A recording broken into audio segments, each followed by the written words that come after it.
For 8 months working at the Velvet Room nightclub, not a single person had ever bothered to ask the name of that housemaid, Nora Bennett.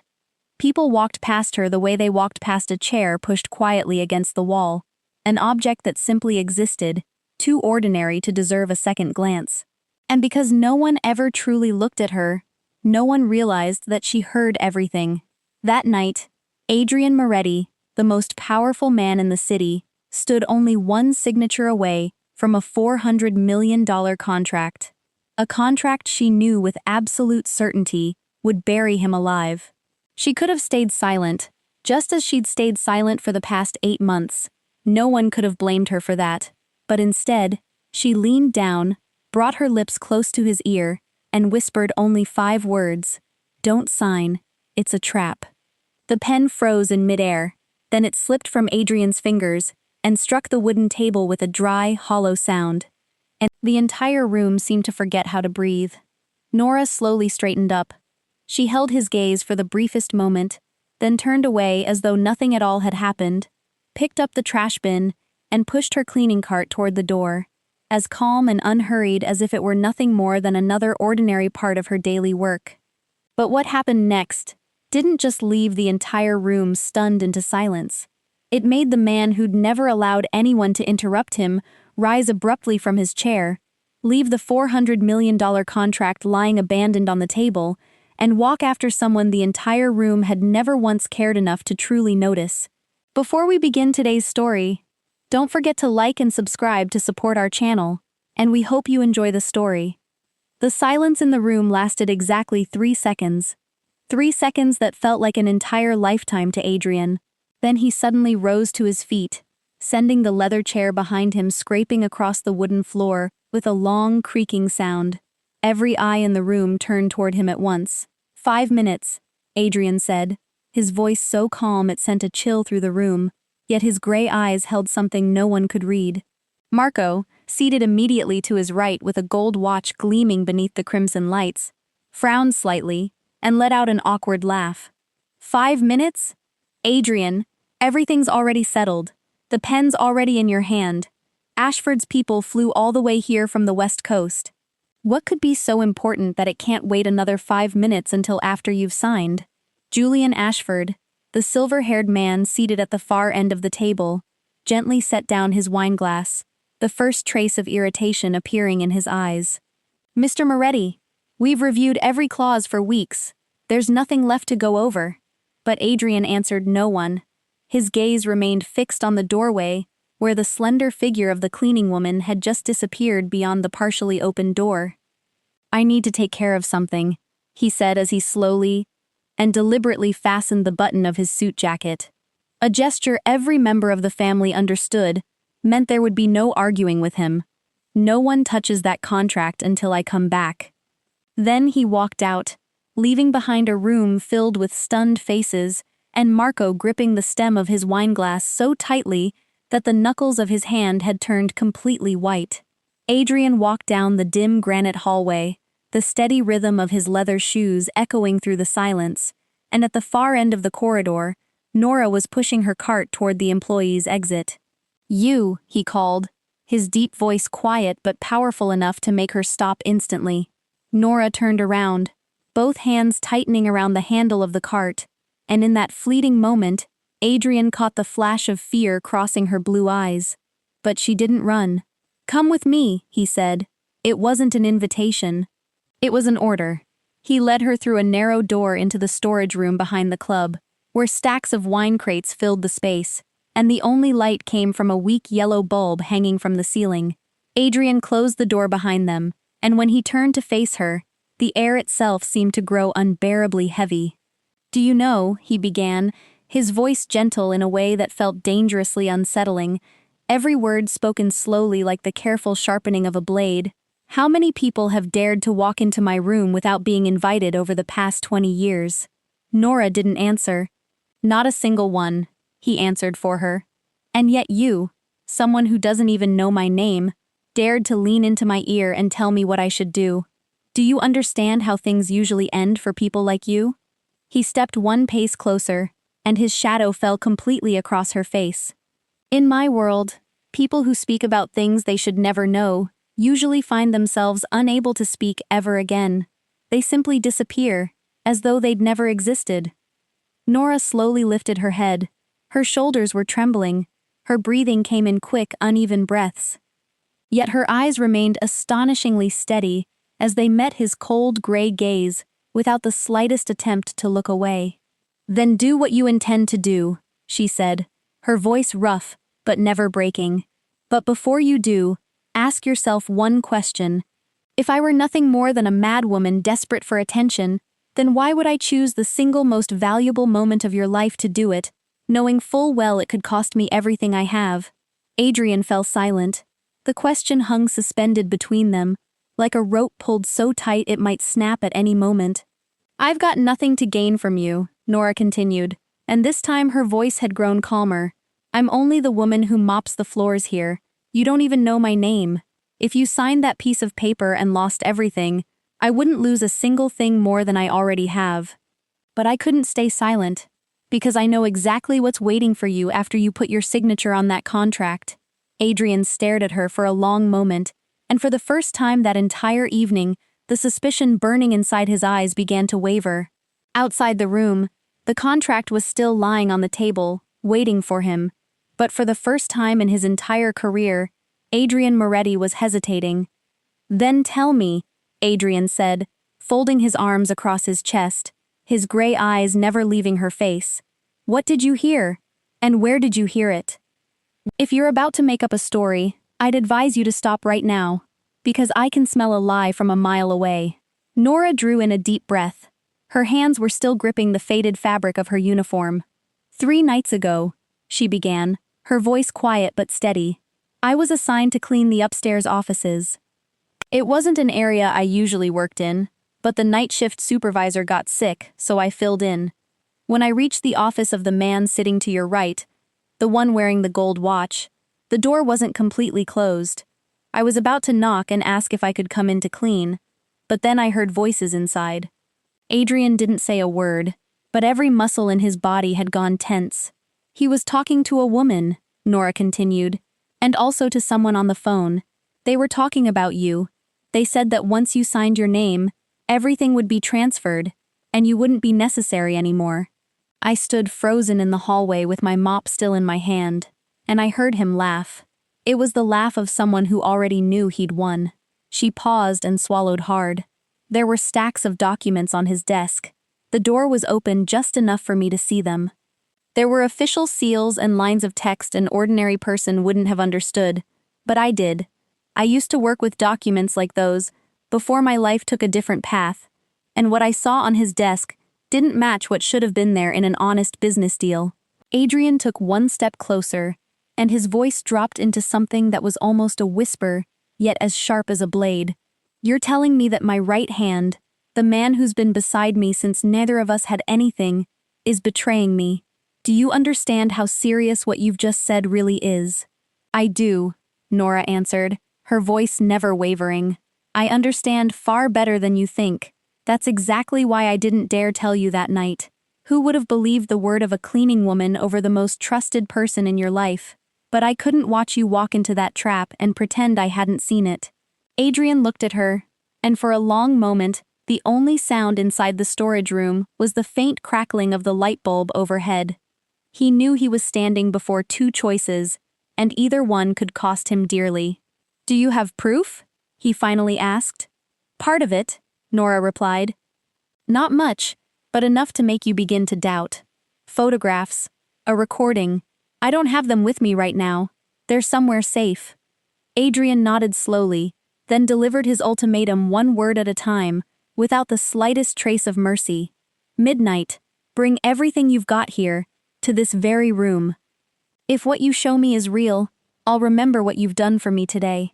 But if this is a trick, a scheme, or nothing more than one of your delusions, then you should understand that in my world, there's no forgiveness for people who play games with lies.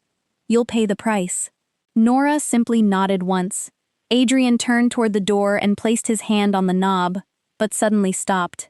He stood there for several seconds with his back still facing her, as though he were weighing something that even he couldn't understand why it mattered so much. Then he turned his head. "What's your name?" The question settled softly into the narrow space of the storage room, almost carelessly, yet Nora froze as though someone had just touched an old wound. She opened her mouth, then closed it again. For one brief moment, she couldn't force the words out, because for 8 months she'd pushed her cart through these hallways, wiped down the tables where people had just set down their wine glasses, cleaned rooms still filled with the lingering scent of cigar smoke, and throughout those entire 8 months, not a single person in this building had ever asked her that question. People called her "Hey you," or "that girl," or "the cleaning woman." They summoned her with nothing more than the tilt of a chin. They walked past her the way they walked past a chair pushed against the wall. And now the most powerful man in the building, the man whose every word silenced the entire room next door, was the first person to ask what her name was. "Nora," she said, her voice strangely hoarse. "Nora Bennett." Adrian gave a single nod, only the slightest one, and for an instant, something passed through those cold gray eyes that she couldn't quite understand. "Midnight, Miss Bennett," he said. Then he opened the door and walked out, leaving her standing alone in the storage room with the sound of her own name still echoing inside her for the first time in 8 months, while a strange feeling rose within her chest, the feeling of someone who'd finally been seen.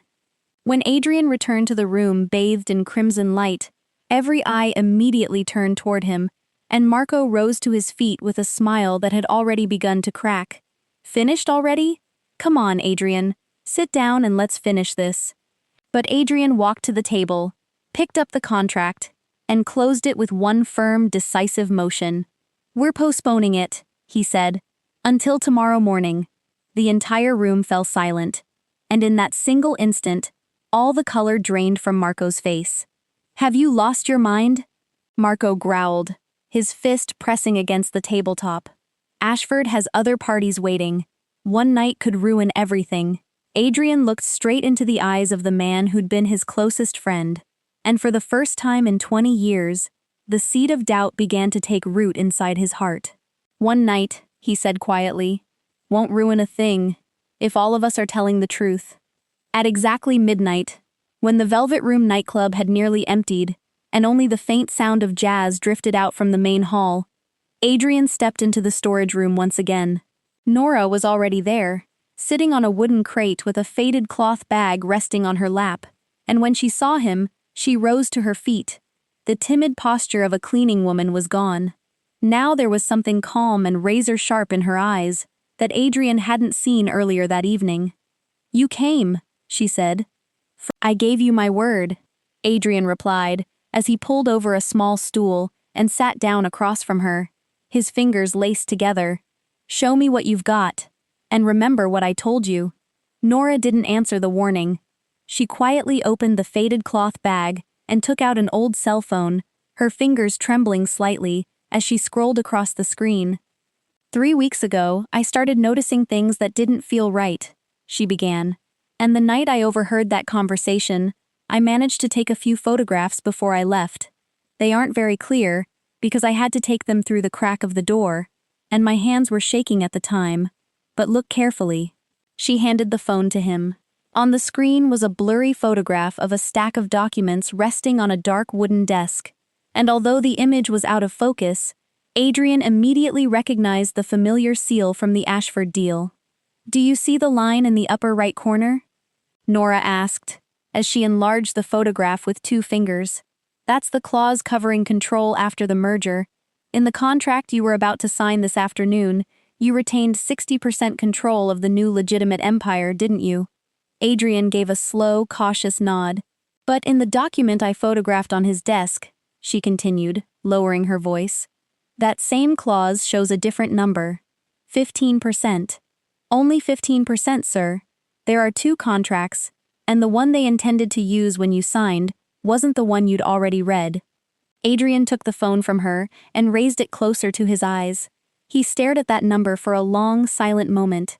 His hands, the same hands that had held the power of life and death over an entire family for 20 years, slowly tightened into fists. "This could be fake," he said, yet even his own voice no longer carried certainty. "It could," Nora admitted. That's why I've got this too. She took back the phone, opened an audio file, and her finger paused for a single second before pressing play. The quality isn't good. I recorded it through the crack in the door, but you'll recognize the voice. She pressed the button, and in the silence of the storage room, a rough voice echoed through the tiny speaker, distorted and broken, yet unmistakably clear. The 40 million's ready to be transferred the moment he signs. He trusts people too much. It never crossed his mind to question anyone sitting at the same table with him. Then came a laugh Adrian had heard for 20 years.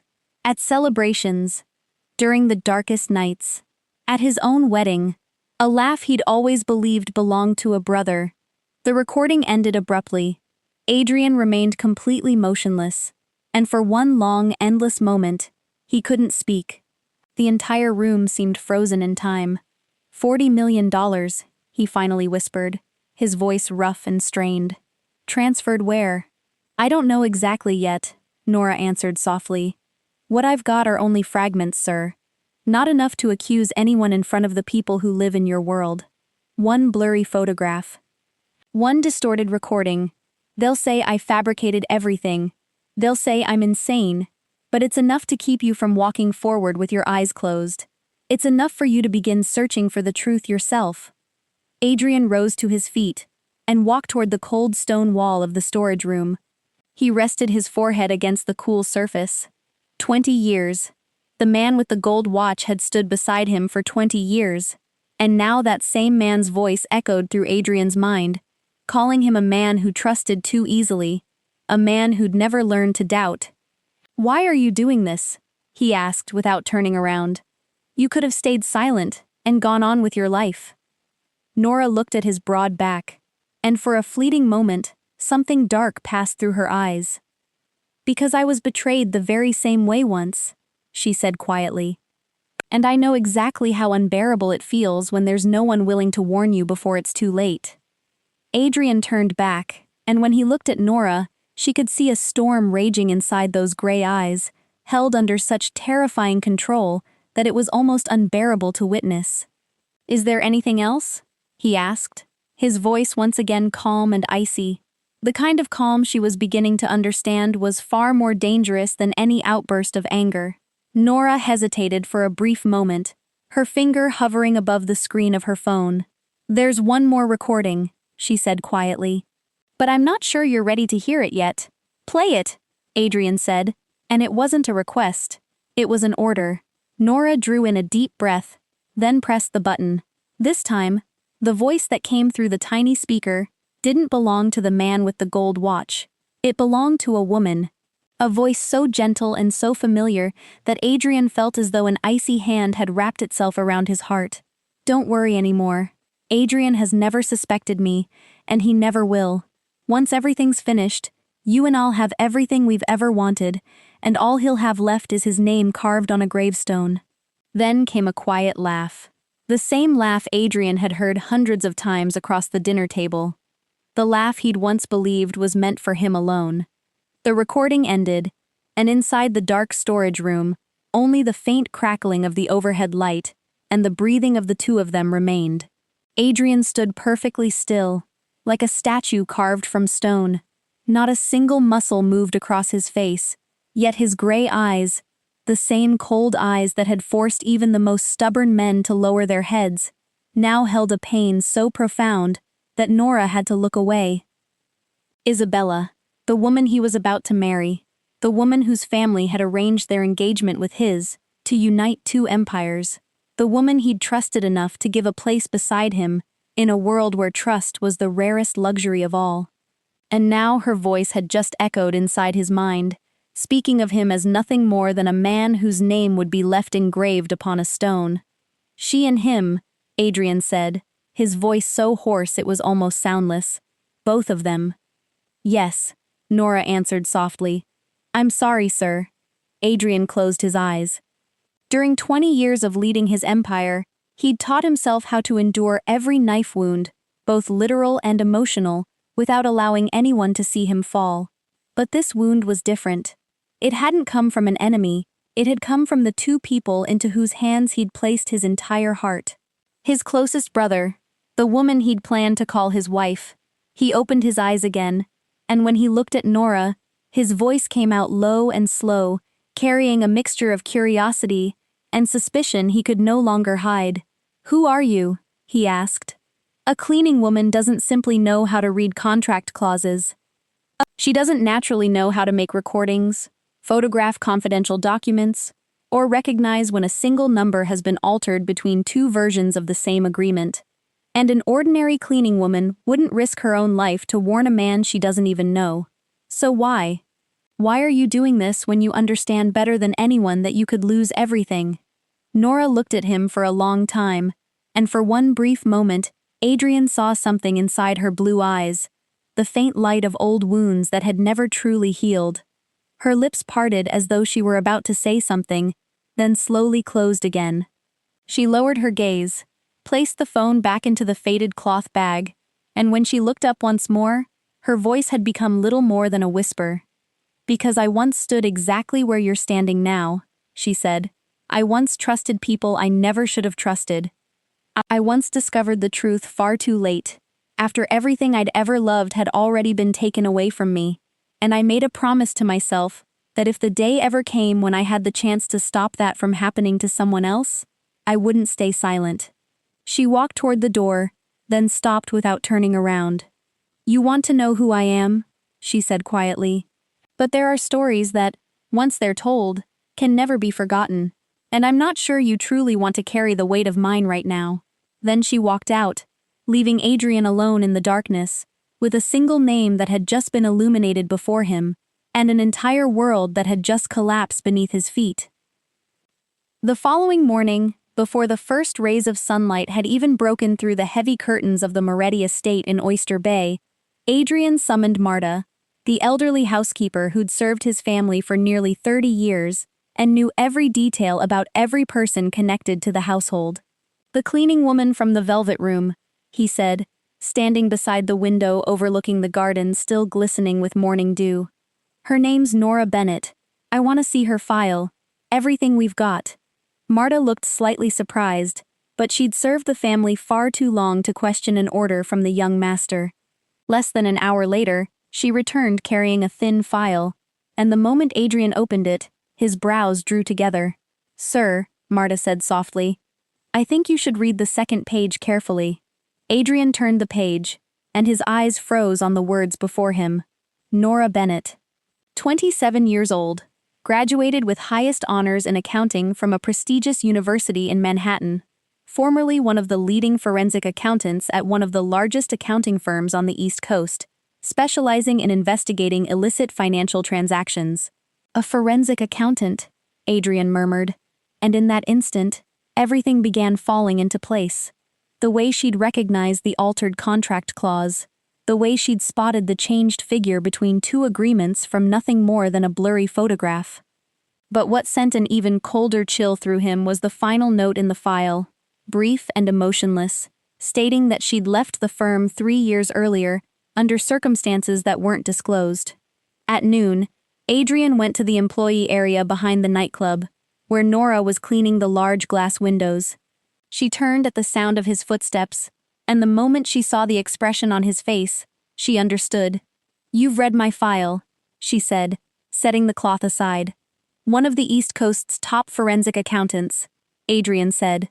"And now you're mopping floors in a nightclub. How do you intend to explain that to me, Miss Bennett?" Nora remained silent for a long time. Her eyes drifted past his shoulder, as though she were looking into a past she'd spent years trying to bury. 3 years ago, she finally said, her voice frighteningly even, "I discovered that my firm was helping one of its biggest clients launder dirty money. Millions of dollars were being moved through shell companies and disguised as legitimate transactions. I did exactly what I'd always been taught was the right thing to do. I gathered evidence. I came forward. I told the truth." A dry, hollow laugh escaped her lips, completely devoid of joy. "Do you know what happens to someone who dares to expose people with too much money and too much power? They didn't take me to court. They didn't have to. They simply erased me from that world. My name was destroyed. I was placed on a blacklist that made every firm too afraid to hire me. In only a few months, the woman who'd once sat inside the finest boardrooms in Manhattan couldn't find a single respectable job. Adrian stood there in silence, listening, and something inside his chest tightened. But that wasn't even the worst part, Nora continued, and this time her voice began to tremble. My husband, Daniel, was an insurance investigator. He believed me. He stood beside me. He was even planning to help me uncover more evidence. Then, one evening, only a few weeks after I testified, he was driving home and never made it there. They said it was an accident. A wet road. He lost control. But I knew my husband. He was the most careful driver I'd ever known. And that accident happened at exactly the moment he was about to uncover the one thing that could have turned everything upside down. She raised her eyes and looked directly into Adrian's, and within those blue eyes lay an entire ocean of losses too profound to name. So, there it is, sir. That's the answer to your question. I warned you not because I'm noble. I warned you because I've already seen exactly how people destroy someone's life one piece at a time, and I couldn't bear to stand there and watch it happen all over again. You wanted to know who I am. I'm the woman who lost everything because I dared to tell the truth, and now I've got nothing left to lose. What neither Adrian nor Nora had expected was that the private room at the Velvet Room, no matter how discreet it seemed, still fell within the reach of the security camera system that Marco himself supervised. That morning, sitting alone in his office with a cup of black coffee that had already gone cold, Marco replayed the surveillance footage from the previous night over and over again. With every viewing, his face grew darker. The recording had no sound, but he didn't need sound. He watched the cleaning woman lean down beside Adrian's chair. He watched her whisper into his ear.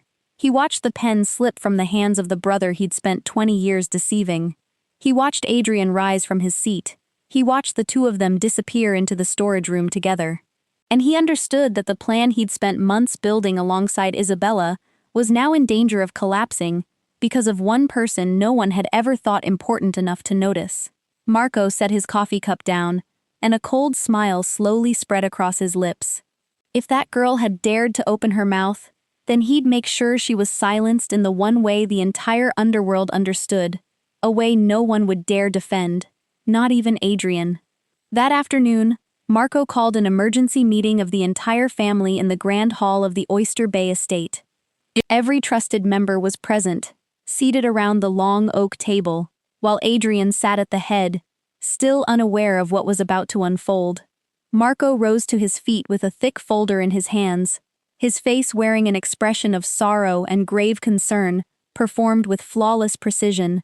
"Brothers," he began, his deep voice echoing throughout the hall, "I've gathered all of you here today with a heavy heart, because I've just uncovered something I prayed wasn't true.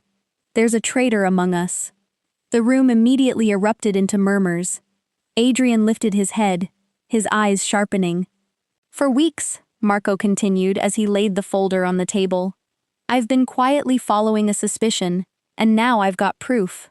The woman we've hired to clean this place, the person none of us ever bothered to look at twice, isn't an ordinary cleaning woman at all.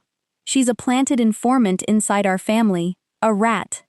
Adrian felt the blood in his veins turn cold. "Don't believe me?" Marco said as he began pulling documents from the folder, spreading them across the table for everyone to see.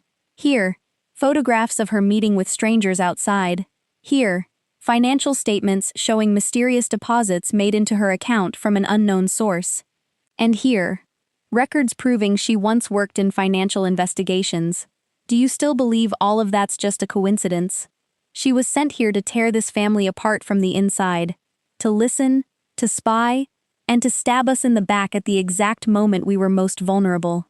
The expressions around the table slowly shifted from suspicion to outrage. In their world, there was no greater crime than being an informant. There was no one more despised than a rat planted inside the family. Marco knew that better than anyone, and he'd chosen the sharpest blade possible to strike with. Every photograph he'd presented was fabricated with meticulous care. Every financial record had been expertly forged. But as anger spread through the room like wildfire, not a single person stopped to question what they were seeing. "We can't allow a rat to live under our own roof," Marco concluded. his voice carrying unmistakable triumph, hidden beneath a mask of sorrow. "Adrian, you're the head of this family. You know our rules. You know exactly what must be done with someone like her." And when Marco turned toward Adrian with a look of challenge disguised as loyalty, every pair of eyes in the room shifted to him, waiting. Adrian remained perfectly still at the head of the table, his heart pounding violently inside his chest, because he knew the truth. He'd heard the recording. He'd read Nora's file. He knew that the man standing before them was the real snake. But he also knew that if he defended a cleaning woman in front of the entire family, against the brother who'd stood beside him for 20 years, without evidence powerful enough to convince them all, he'd place himself in a position more dangerous than he'd ever imagined. Nora was brought into the grand hall only a few minutes later, and the moment she stepped across the threshold with 2 men flanking her on either side, the entire room fell silent beneath a cold wave of hostility. Adrian sat at the head of the table, and inside his chest a battle raged that no one else could see. He knew the truth. He knew the woman standing there, with her slender shoulders and eyes struggling to remain steady while the entire world turned against her, was the only person in that room who dared to tell him the truth. He knew the photographs spread across the table were fake. He knew the financial statements had been fabricated, and he knew the man pretending to be a grieving brother was the real snake. Yet he could also feel the crushing weight of 20 years pressing down upon his shoulders. 20 years during which Marco had stood beside him through every battle. 20 years of oaths, handshakes, and long nights sharing cigarettes, while the rest of the world tried to destroy them. His mind knew Nora was innocent, but his heart still couldn't accept that the man he'd called his brother had betrayed him, and that terrible conflict locked his throat shut. The entire room was waiting for him to speak. One word from him would have been enough. Just one word. But Adrian remained seated there, his hands clenched tightly beneath the table, and he said nothing. "Adrian!" Nora called, her voice cutting through the silence like the ringing of a bell. She looked straight at him, her blue eyes searching for his gray ones, pleading not with tears, but with the last fragile piece of faith she still had left. "You know who I am. You know what I told you last night. You know that everything I showed you was real. Please, tell them the truth." Adrian slowly lifted his head, and for one brief moment their eyes met. He saw everything she'd told him reflected in her gaze. The husband she'd lost, the career that had been destroyed, the price she'd already paid for daring to tell the truth. And now she was paying that price all over again, simply because she'd tried to save him. His throat tightened. He opened his mouth, but not a single sound came out. Then, in an act of cowardice he'd never forgive himself for as long as he lived, Adrian turned his face away. "Take her out of here," he heard his own voice say, distant and hollow, as though it belonged to someone else. This matter's settled. In that instant, Adrian felt something deep inside himself shatter, something he knew would never be whole again. The 2 men stepped forward, each taking hold of one of Nora's arms. She didn't struggle. She didn't cry out. She didn't beg anymore. She simply stood straight, with her head held high, protecting the last piece of dignity no one could ever take away from her. But just before they pulled her through the doorway, she turned back one final time, and her voice rang out, clear and unwavering, loud enough for everyone in the room to hear. "When you finally learn the truth, Mr. Moretti," she said, her eyes fixed on his back as he stood facing away from her. "And you will. Very soon. Remember this. Today you were given a chance to do the right thing, and you chose not to." Then she allowed them to lead her away, her footsteps steady, as her slender figure slowly disappeared beyond the great doors of the estate. Adrian closed his eyes, and her words drove into him like knives, each one cutting deeper than any wound he'd suffered during 20 years of ruling his empire. The room had already returned to its murmurs of quiet satisfaction. Marco was patting the shoulders of the men around him with carefully disguised relief. But Adrian heard none of it. He heard only the fading footsteps of the woman he'd just betrayed, growing farther and farther away, carrying with her the truth and the last remaining piece of his own soul. The subway carried Nora back to the Mott Haven neighborhood of the Bronx, as dusk settled over the city, and she walked wearily along the familiar street, lined with aging brick buildings and pale yellow lights spilling from worn apartment windows. In her hands was a cardboard box containing the few personal belongings that had been thrown back at her before she'd been forced out through the gates of the estate. Inside her heart was a heaviness so overwhelming that she wasn't even sure she had the strength to climb the stairs to the third floor. But when her hand reached the doorknob of her small apartment, she stopped, drew a deep breath, and quickly wiped away the tears still clinging to the corners of her eyes. Someone was waiting for her on the other side of that door, and that person must never see her falling apart. She pushed the door open, and almost instantly, a small, bright voice filled the room. Mommy's home. Lily, her 6-year-old daughter, was curled up on the worn old sofa with a comic book in her hands, and the little girl's face lit up the moment she saw her mother. Nora set the box on the floor, dropped to her knees, and wrapped Lily tightly in her arms, burying her face in her daughter's soft hair so the child wouldn't see her tear-stained eyes. "I missed you so much," she whispered, and in that single moment, as she felt the tiny rhythm of her daughter's breathing and the fragile heartbeat resting against her own chest, every humiliation and every wound she'd suffered that day seemed to disappear, leaving only one thing in the entire world worth fighting for. Rosa, the kind elderly neighbor who always looked after Lily whenever Nora was working, stepped out from the tiny kitchen. "She was such a good girl," Rosa said softly, then looked at Nora with the concerned eyes of someone who'd lived long enough to recognize when something was terribly wrong. "Are you all right, Nora?" Nora simply nodded and forced herself to smile. "I'm all right, just a little tired." Rosa studied her for another moment, then quietly gathered her things and left, giving the mother and daughter the privacy of their little apartment. Nora prepared a simple dinner for Lily and sat listening as the little girl happily talked about the comic book she'd been reading, about the stray cat she'd seen in the courtyard, and about the beautiful dream she'd had the night before.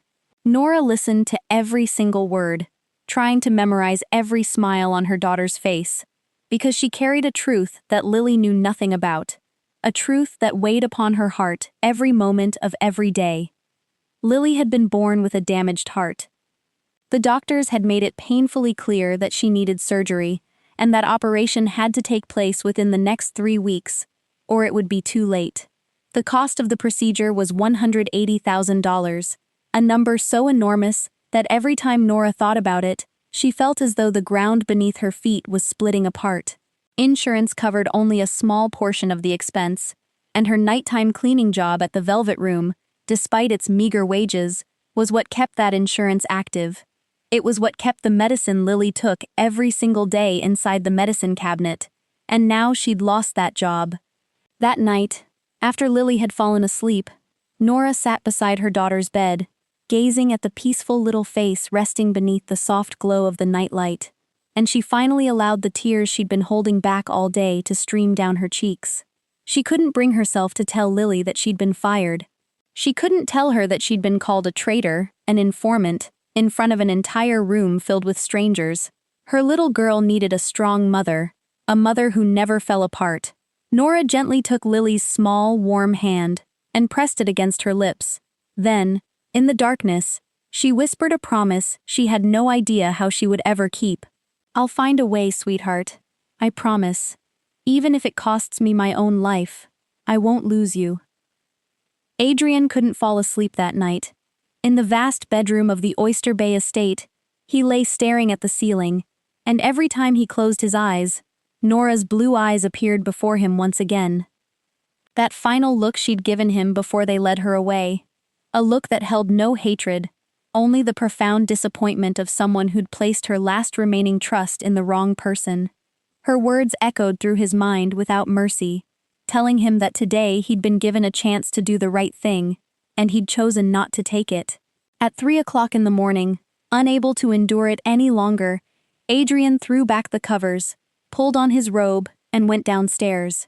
If he couldn't sleep, then he'd uncover the truth himself, and this time, he'd trust no one but himself.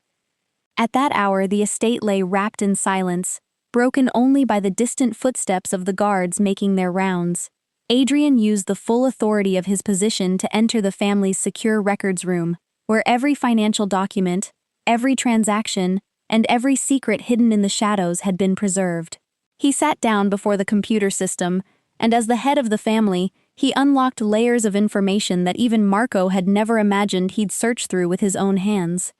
Hours slipped by beneath the cold glow of the monitor. Adrian examined every line connected to the Ashford deal, every spreadsheet, every attached appendix, and at first, everything appeared ordinary, clean, flawless, almost suspiciously perfect. But he knew how to search, and more importantly, he now had a reason to doubt. Close to 4 o'clock in the morning, he discovered the first irregularity.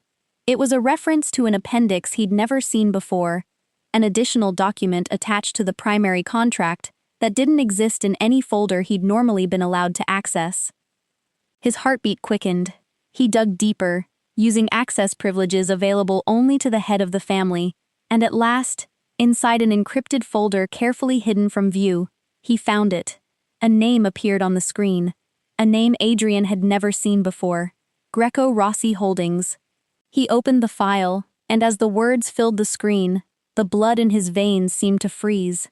It was a company registered in the Cayman Islands, a place where money could disappear beyond the reach of the entire world. And that company had only 2 official owners, Marco Rossi and Isabella Greco. Adrian sat motionless, staring at those 2 names. The 2 people he'd trusted more than anyone else in his life now stood side by side beneath a single company name, a name created to swallow everything he'd spent his life building. But that wasn't even the worst of it. He continued tracing the money, following every transaction back to its source, and what he uncovered forced him to his feet.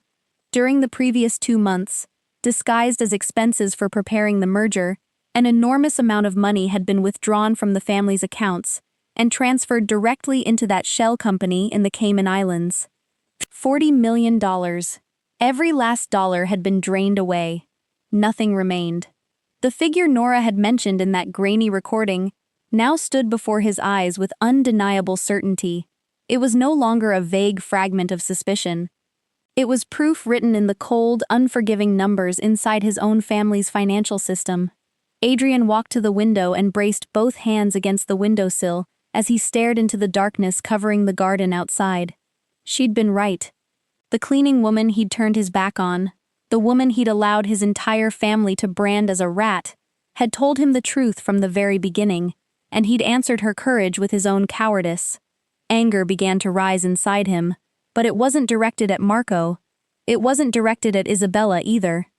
In that moment, the person Adrian hated more than anyone else in the world was himself. But Adrian didn't stop there. The pain inside his chest had now transformed into a cold, relentless determination, and he returned to the computer, digging even deeper into the hidden layers of data, because he needed to know everything. He needed to see the full depth of this betrayal, inside an email account disguised beneath a profile he'd never even been told existed.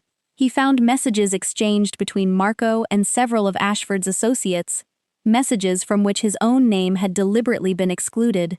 As he read them, one line after another, the entire scheme slowly unfolded before his eyes like a map of hell.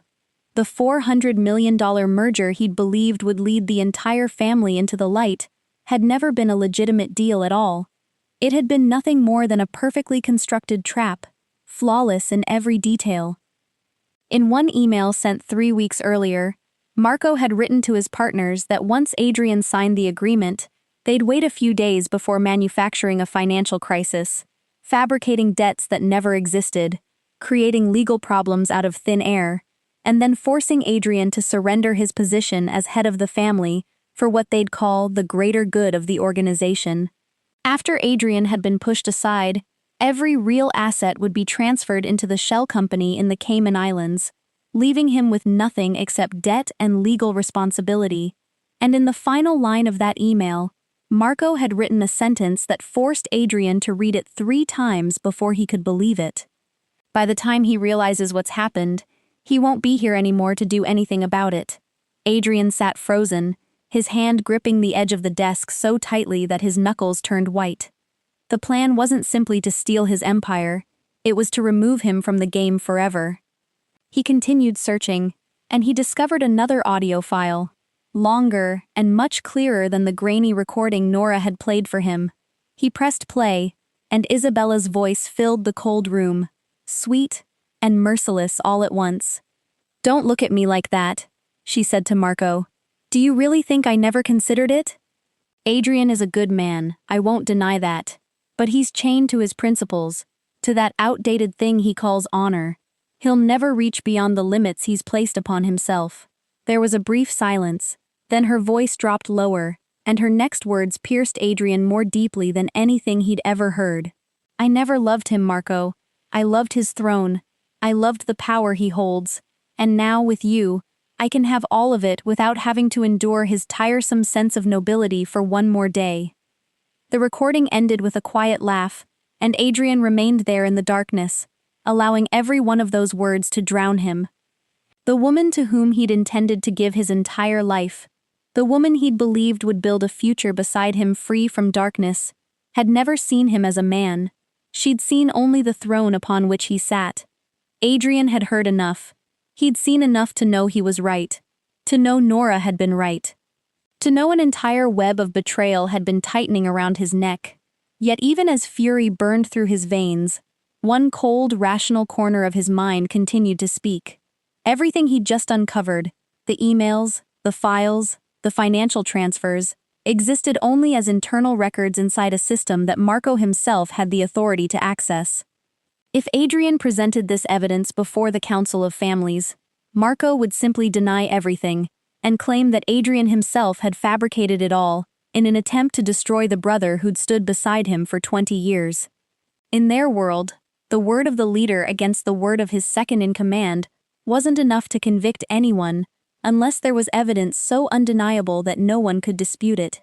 Adrian closed his eyes, and in that darkness, Nora's face appeared before him once again. He'd betrayed the only person who'd been honest with him, and now, if he was going to save everything, he knew he had to begin by finding her. The following morning, Adrian made his way to Mott Haven.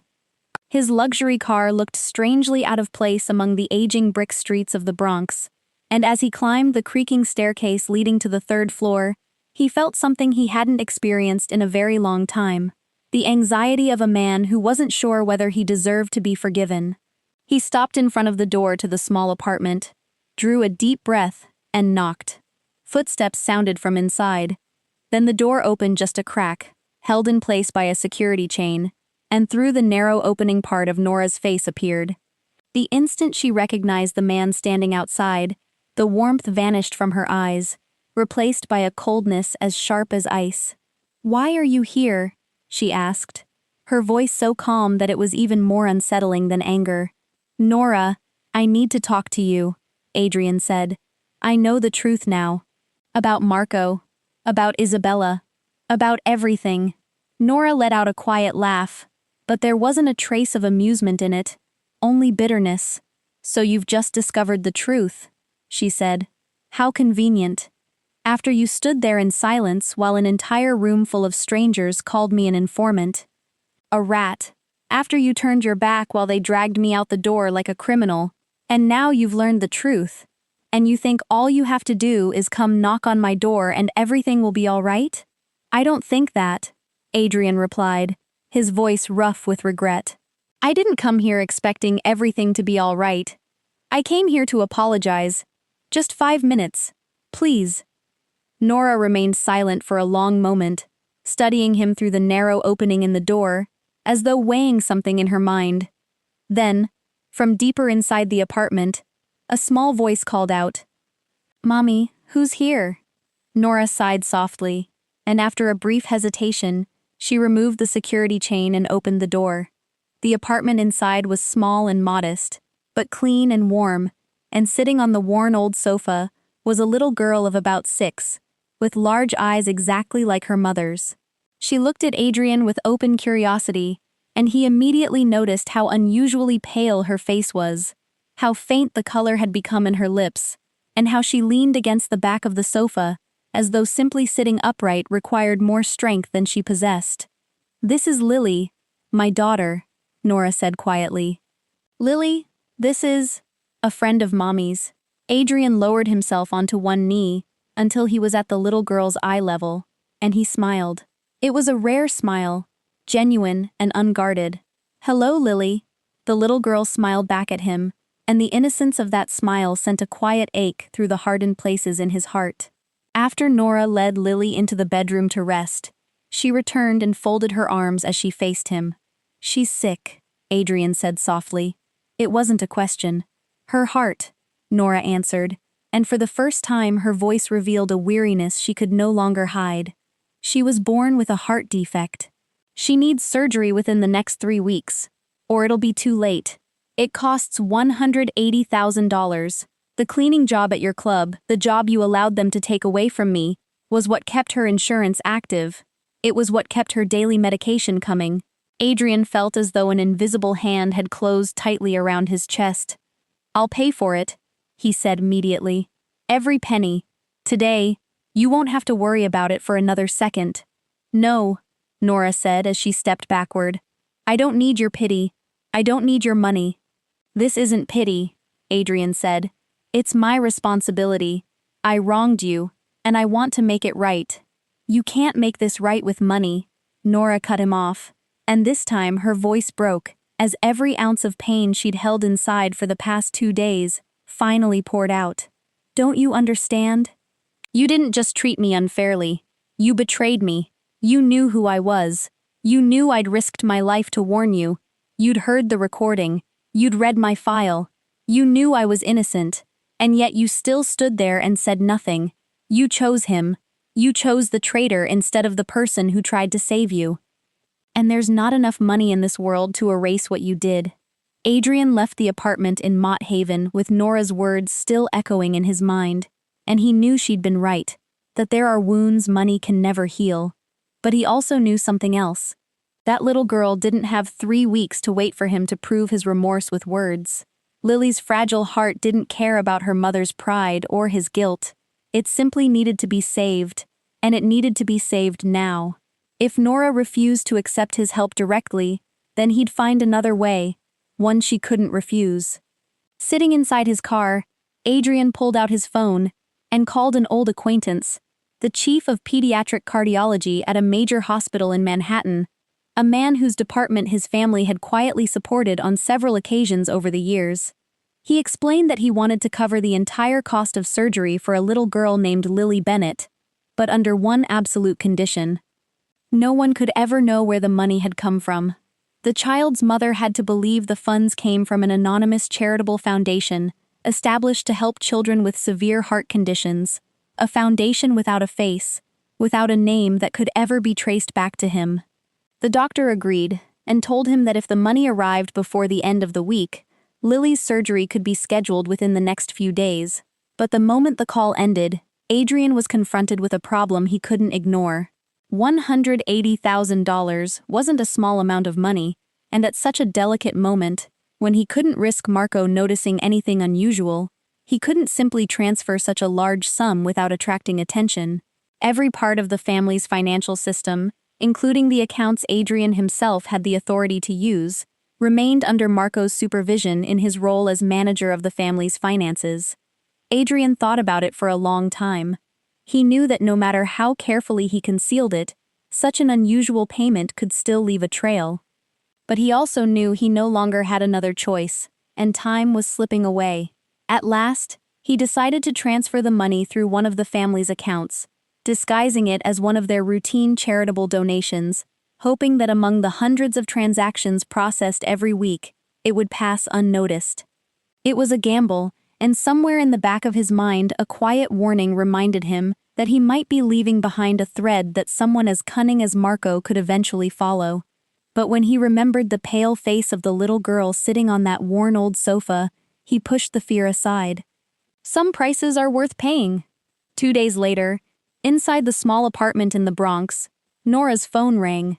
She answered it, and on the other end was the warm voice of the doctor from the hospital. Miss Bennett, I have wonderful news for you. Nora tightened her grip on the phone as her heart began pounding. Is something wrong with Lily? Not at all. the doctor reassured her. Quite the opposite. Lily's case has just been approved for full funding by a pediatric heart foundation. The entire cost of her surgery will be covered. We can schedule her operation as early as next week. For a long moment, Nora couldn't speak. She stood motionless in the middle of her apartment with the phone pressed against her ear, feeling as though her legs were about to give way beneath her. I don't understand, she stammered. We never applied for any foundation. Sometimes good things simply find their way to us, Miss Bennett, the doctor said gently. What matters is that your daughter is going to be saved. When she finally lowered the phone, the tears she'd been holding back for so many days burst free at last. She ran into the bedroom, wrapped her arms tightly around Lily, who looked up at her in confusion, and she cried, not from pain this time, but from a happiness she'd believed she'd no longer had the courage to dream about. She had no idea that somewhere else in the city, the man she'd just turned away from her doorstep was quietly proving the sincerity of his remorse. Not with promises, but with a silent act he'd never intended for her to discover. Even though Lily's surgery had been taken care of, Nora still had to keep fighting through everyday life, and after losing her job at the Velvet Room, she took on daytime cleaning shifts at small office buildings around downtown, just to make ends meet. Adrian knew that, because he'd continued watching over her from a distance, and one late afternoon, just as she stepped out of an office building with exhaustion weighing on her shoulders, he was already waiting across the street. "You're following me again," Nora said when she saw him, but this time her voice no longer carried the sharp edge it once had. There was only weariness mixed with a hint of surprise. "I just want to talk," Adrian replied. "Just 5 minutes. It's cold. Let me buy you something warm to drink." Nora studied him for a moment, then let out a quiet sigh and nodded, perhaps because she was too tired to refuse, or perhaps because something in his eyes had changed from the cold, distant man she'd once known. They walked to a small coffee shop on the corner, nearly empty at that hour, and took seats by the window with 2 steaming mugs of hot chocolate resting between them. For a long while, neither of them spoke. "How's your little girl doing?" Adrian finally asked, even though he already knew the answer. Nora's face softened, and a rare spark of light flickered in her eyes. "Lily's having her surgery next week. Some charitable foundation decided to cover every penny of the cost. I still can't believe it's real." She paused, then gently shook her head. "After everything that's happened, I'd started believing there wasn't any kindness left in this world." And then this happened. Adrian only offered a faint smile and lowered his eyes to his cup of hot chocolate without saying a word, and she never noticed the flash of guilt that crossed his eyes. "I owe you a real apology," he said after a long silence. "Not the rushed apology I gave you outside your apartment. My entire life, I was taught that loyalty was the most precious thing a person could have, that your brother in arms was someone you could trust with your life. I believed that so completely, so blindly, that even when the truth stood right in front of me, I still didn't dare to face it. You taught me something that 20 years of leading my family never could. Real courage isn't about being fearless, it's about doing what's right even when you're afraid." Nora looked up at him, and for the first time, she didn't see the coldness of a crime boss in those gray eyes. She saw the wounds of an ordinary man. "Do you know," she said softly, "what hurt me the most wasn't being thrown out. It was that, in that moment, I truly believed you were going to stand up for me. I saw something different in you than in the people who destroyed my life. And when you turned your face away, I felt as though I'd placed my trust in the wrong person all over again." "You didn't place it in the wrong person," Adrian said, his voice dropping low. "It just took me far too long to become the man you believed I was. But I'm trying, Nora, and I need your help." He looked straight into her eyes. "I'd like to offer you a position as the financial advisor for my family, not as a cleaner. As the person you truly are, an expert who sees what no one else can see. I need someone with a mind like yours, and more importantly, I need someone with your integrity by my side." Nora froze, her mug of hot chocolate suspended halfway to her lips. "Are you serious?" "I've never been more serious." When they stepped back outside, night had already settled over the city, and the streetlights cast a warm golden glow across the sidewalk. They stood facing one another beneath those lights, and in that quiet moment, with the cold city air surrounding them, and thin wisps of breath rising between them, something gentle began to bloom between two people who had once belonged to completely different worlds. Nora looked at him, and for the first time in a very long while, she allowed herself to smile with complete sincerity. "I'll think about your offer," she said. But both of them understood, in the look they shared that night, that something had already begun. The following morning, as Adrian stepped into his private office at the estate, he immediately sensed that something was wrong. Marco was already sitting in the chair across from his desk, one leg crossed over the other, casually spinning the gold watch around his wrist with an ease that was carefully calculated. "You're late, Adrian," he said, and there was a tone in his voice that Adrian had never heard in 20 years, a coldness that no longer bothered pretending to stay hidden. "We need to talk." Adrian closed the door behind him, keeping his face calm, even though every instinct inside him had already tightened like a drawn bowstring. "Talk about what?" "About your interesting little trips to the Bronx lately," Marco replied, before placing a stack of photographs on the desk. Adrian looked down, and the blood in his veins turned cold. There were photographs of him walking into the building where Nora lived, photographs of him talking with her inside the coffee shop, photographs of him kneeling in front of a little girl through the apartment window. "Did you really think I wasn't watching you?" Marco continued, his voice dripping with triumph. "You started acting strangely after that night at the Velvet Room. Then I noticed a rather large payment leaving one of the family's accounts, disguised as a charitable donation. $180,000, Adrian. Did you really think I, the man who manages every dollar flowing through this family, wouldn't notice? I followed the money. And do you know where it led me? Straight to the surgery for the daughter of a cleaning woman that you yourself allowed us to throw out the door like a rat." At that very moment, the office door opened, and Isabella walked in, elegant and icy in a black dress. She quietly closed the door behind her and leaned against it, a cruel smile curling across her lips. "Hello, darling," she said, and hearing that word on her lips now made Adrian's skin crawl. "You don't seem very happy to see me. So the two of you have finally stopped pretending," Adrian said, making no effort to hide the contempt in his voice. "Pretending gets exhausting," Isabella replied as she walked over to stand beside Marco. "And now there's no reason for it anymore. You know everything. We know you know everything. So let's speak like adults." Marco rose to his feet, planted both hands on the desk, and leaned toward Adrian.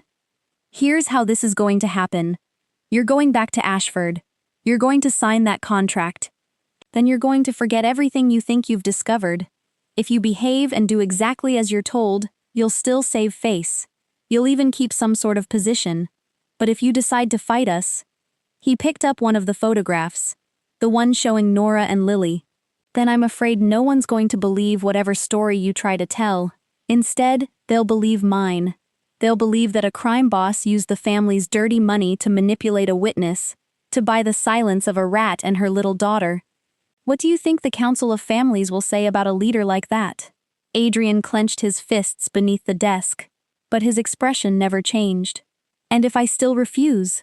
Isabella stepped closer, leaned down until her face was only inches from his, and lowered her voice into a poisonous whisper. "Then the woman you seem to care so much about is going to have some very unfortunate things happen to her, Adrian. Her and her little family. You know how our world works. People disappear, and nobody asks questions. You've seen it happen to other people before. I'm sure you wouldn't want it to happen to her." Adrian felt a fury unlike anything he'd ever known rising inside his chest, but he also understood that this wasn't the moment to explode. If he reacted now, if he revealed that he was ready to fight back, Nora and Lily would be the first to suffer the consequences. He needed time. He needed them to believe they'd already won. And so, with every ounce of self-control that 20 years of leadership had forged within him, Adrian slowly relaxed his fists, lowered his head, and allowed the face of a defeated man to settle over his features. "All right," he said quietly, deliberately letting exhaustion color the voice of a man who'd already lost. I'll sign. Just leave her alone. Marco smiled and patted him on the shoulder, the gesture of a man convinced he'd already claimed victory.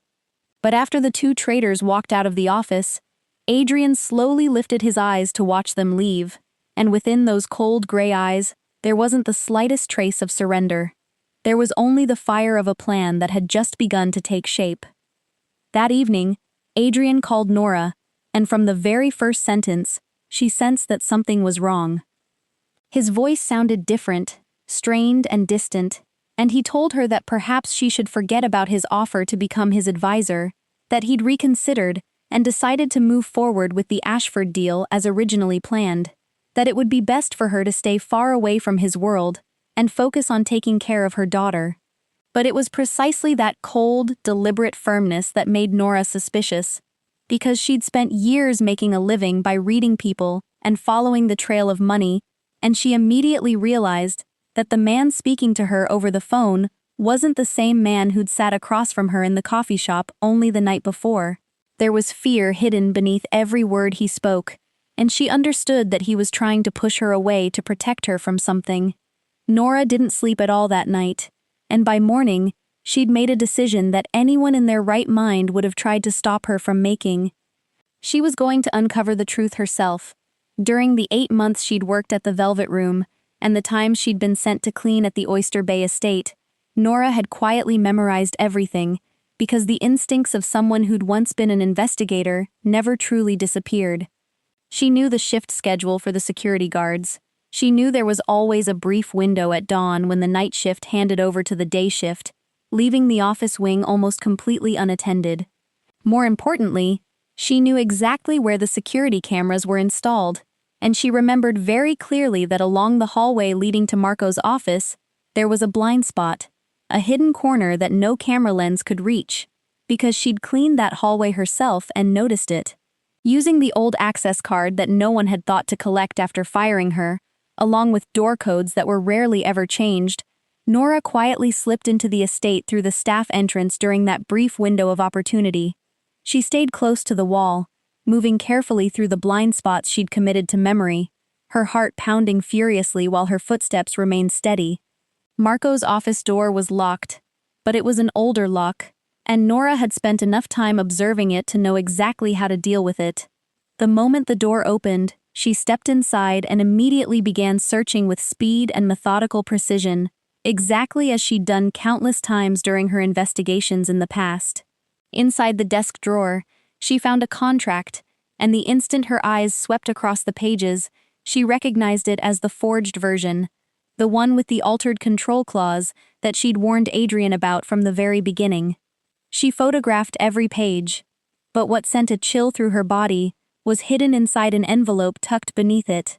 There were photographs of her and Lily, secretly taken as the two of them left their apartment building in the Bronx, and scribbled in the margins of every photograph were cold, handwritten notes identifying her and her daughter as secondary targets that needed to be eliminated. Nora's hand began to tremble, not from fear for herself, but from the fury of a mother who'd just discovered that her child had become a target. She took a slow, deep breath, forcing herself to stay calm, and continued searching. Then, inside a pen holder sitting on the desk, she found the most valuable thing of all, a small digital voice recorder. Marco, in the arrogance of a man who believed he was always in complete control, had made a habit of recording his important conversations so he could use them later as leverage against other people. Nora played one of the most recent recordings, and Marco's own voice filled the room, clear and impossible to deny, threatening Adrian that if he refused to sign the contract, the woman he cared about would suffer very unfortunate consequences. Nora stood frozen in the darkness of the office, her hand gripping the recorder so tightly that her knuckles turned white. This was exactly what she'd needed, the evidence Marco himself had created with his own hands, a confession spoken in his own unmistakable voice that no one could argue against. She quickly copied every recording, returned everything to exactly where she'd found it, then quietly slipped out of the estate along the very same path she'd used to enter, disappearing into the first light of dawn without leaving behind a single trace. After leaving the estate with the voice recorder carefully concealed, Nora understood that what she held in her hands was far too dangerous to handle alone. She also knew enough about the underworld to realize that Adrian by himself couldn't turn the tide. Throughout her years as a forensic accountant, she had often heard one name spoken with equal parts respect and caution: Don Vittorio Barone, the aging patriarch who presided over the Council of Families, the man regarded as the highest arbiter whenever disputes arose among the powerful bloodlines of their world. He was the only person with enough authority to summon a formal hearing that no one, not even Marco, would dare ignore. Drawing upon the few old connections she still had from the years when she'd investigated dirty money, Nora found a way to reach one of Don Vittorio's trusted men. She sent him a brief message, yet one powerful enough to capture the attention of a man as seasoned as he was. She told him that she possessed evidence of a betrayal within the Moretti family, a betrayal capable of shaking the balance of the entire underworld. Early the following morning, before daylight had fully broken, Nora went to meet Adrian at a secluded place where she knew he often came alone. The moment he saw her, surprise flashed across his face, before immediately giving way to concern. "You shouldn't be here," he said at once. "It's too dangerous. Marco's watching everything." "I know you've been trying to push me away to protect me," Nora interrupted, her voice steady and unwavering. "But have you forgotten who I am? I'm not the kind of woman who'll sit quietly while someone else decides the fate of me and my daughter." She pulled out the small voice recorder, and before Adrian's stunned eyes, she pressed play. Marco's voice echoed through the stillness of the early morning, unmistakably clear and chillingly calm, threatening Nora's life and the lives of her family if Adrian refused to sign the contract. Adrian stood frozen. When the recording ended, he looked at her as though he'd just seen the first ray of light piercing a long and endless night. "Where did you get this?" he whispered. "From his own office," Nora answered. "Marco's too arrogant. He records everything to use against other people, never imagining that one day those very recordings would become the noose around his own neck." Adrian slowly sank onto a seat, pressing a hand against his forehead, as the full significance of what she'd given him finally settled in. "Do you have any idea how important this is?" he said. "Every piece of evidence I'd uncovered on my own, the emails, the money trail, the shell company in the Cayman Islands, all of it exists inside a system that Marco also has access to. If I'd presented it before the council, all he'd have to do is claim that I'd fabricated everything to frame him. In our world, the word of the head of the family against the word of his second-in-command isn't enough to secure a conviction. That's why I've been forced to pretend I'd surrendered these past several days, because I didn't have a single piece of evidence he couldn't deny. But this is different. This is his own voice confessing his own crimes. He can't deny this. And I've already contacted Don Vittorio Barone," Nora said. "He's going to convene the council. This is your opportunity, Mr. Moretti. But this time, you won't have to face it alone."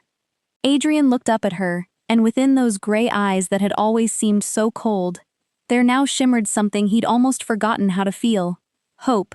He rose to his feet, and for the first time since that fateful night at the Velvet Room, he no longer felt like prey cornered with nowhere left to run.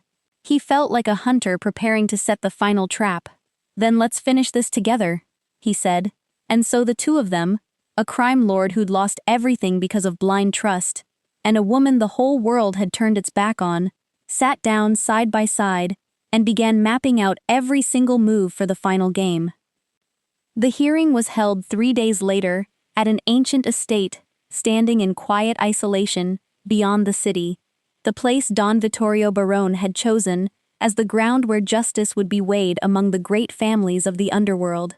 The grand chamber, its walls paneled in dark, aged wood, was filled with the most powerful figures in their world. Family heads, witnesses, and influential leaders occupied every seat. At the center sat the aging Don himself, his hair as white as winter, his deep eyes having witnessed far too many betrayals to be deceived by anyone ever again. Marco entered with the confidence of a man convinced victory was already his.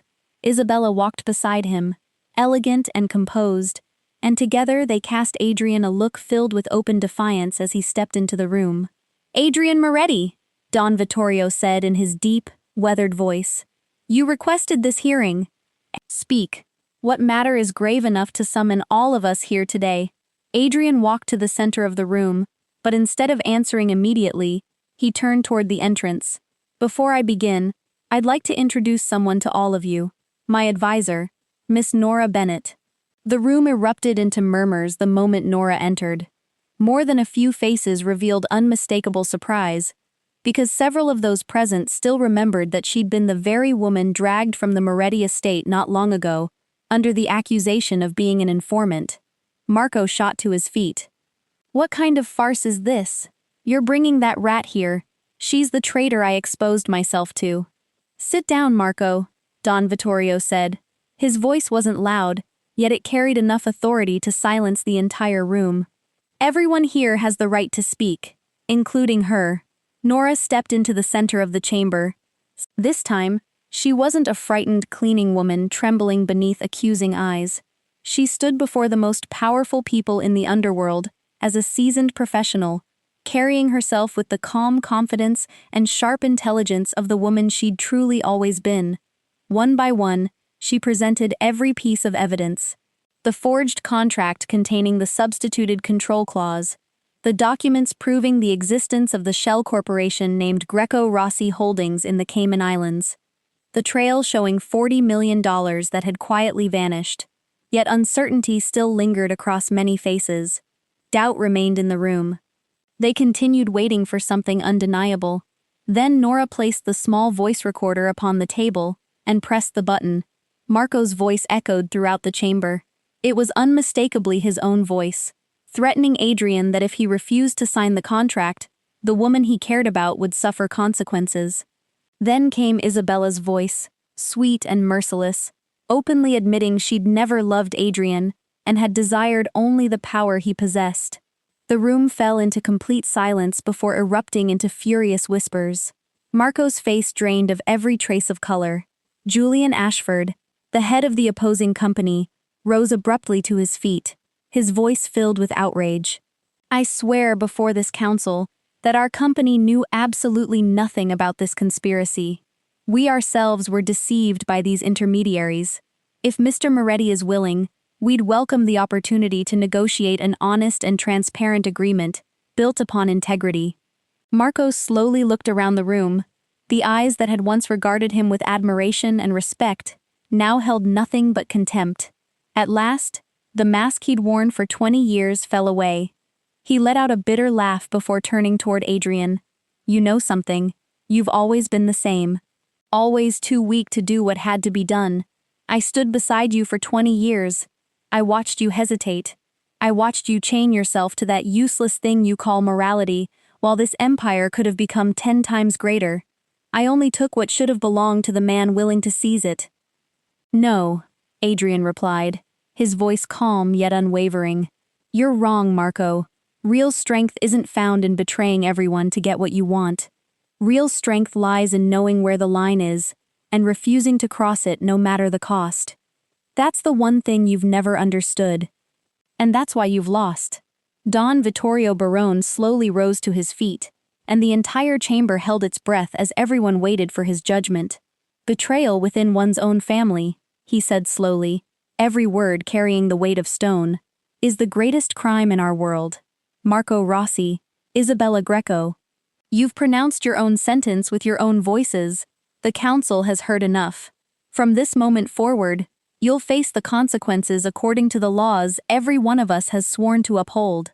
As Don Vittorio's men stepped forward to escort the two traitors from the chamber, Adrian searched the room for Nora. Their eyes met across that hall filled with power and authority, and in that single quiet moment, they both understood that justice had finally been served. 3 weeks later, in a sunlit hospital room in Manhattan, Nora sat beside her daughter's bed, holding Lily's tiny hand tightly in her own. For the first time in many long months, a healthy blush had returned to Lily's cheeks. The surgery had been a complete success, and the doctor smiled as he told them that her little heart was now strong and healthy, that she'd be able to run, play, and grow up just like any other child. Nora leaned down and kissed her daughter's forehead, and the tears streaming down her face were no longer tears of sorrow, but tears of a joy she'd once believed she'd never be able to reach. During the weeks that followed, both of their lives began turning a brand new page. With Nora's sharp financial insight and unwavering guidance, Adrian finally began the transformation he'd dreamed of for years, but had never found the courage to pursue. He led his entire family out of the shadows for good, washing away the stains of the past, and rebuilding everything upon a foundation of honesty and transparency. Nora, whose brilliant mind had once been rejected by the very world she'd tried to protect, was finally valued for the talent she'd always possessed. With each passing day, she watched the man who'd once seemed so cold become warmer, kinder, and more human, slowly becoming the very person she'd glimpsed beneath his guarded exterior from the very beginning. One evening, Adrian brought Nora to the rooftop of a tall building where all of Manhattan stretched beneath them, countless lights shimmering like stars that had fallen gently to the earth. A soft night breeze drifted around them, and in that peaceful moment, he turned toward her with a simple yet elegant ring resting in the palm of his hand. "This belonged to my mother," he said quietly, his voice carrying a tenderness no one had ever heard from him before. "She was the strongest woman I'd ever known until I met you. Nora, you entered my life with nothing more than a whisper, and you changed everything. I can't promise you a perfect life, but I can promise you a life without darkness. A life I'll spend taking care of you and Lily. Will you give me that chance?" Nora looked into those gray eyes that now carried warmth instead of coldness, the eyes of a man who'd once turned his back on her, yet had found the courage to return, make amends, and become someone worthy of her trust. Smiling through her tears, she gently nodded. At that very moment, a small voice called out from the doorway, where Lily stood holding Rosa's hand, her bright eyes shining with innocent happiness. "Mr. Adrian, are you going to stay with Mommy and me forever?" Adrian dropped to one knee and opened his arms wide. Lily ran straight into his embrace, and in that single moment, the man who'd once ruled an empire through strength and ruthless discipline discovered a simple happiness that all the wealth and power in the world could never buy. He wrapped his arms around the little girl and the woman who'd rescued his life, and at last he understood that he'd found the very thing he'd been searching for his entire life without ever realizing it. Because sometimes the most dangerous person in the room turns out to be the one who saves your life, simply because, at last, you found the courage to truly see them. If this story touched your heart, please subscribe to our channel, leave us a like, and share this video so you can join us for many more meaningful and unforgettable stories every day. How did Adrian and Nora's journey make you feel? Do you believe that courage and kindness really can change a person's destiny? We'd love to hear your thoughts, so please leave a comment below, because we always look forward to reading the sincere feelings that come straight from your heart. Thank you for spending your time with us, all the way to the very last line of this story. We wish you and your loved ones abundant health, lasting happiness, peace, and countless joyful days ahead. Goodbye for now, and we'll see you again in our next story.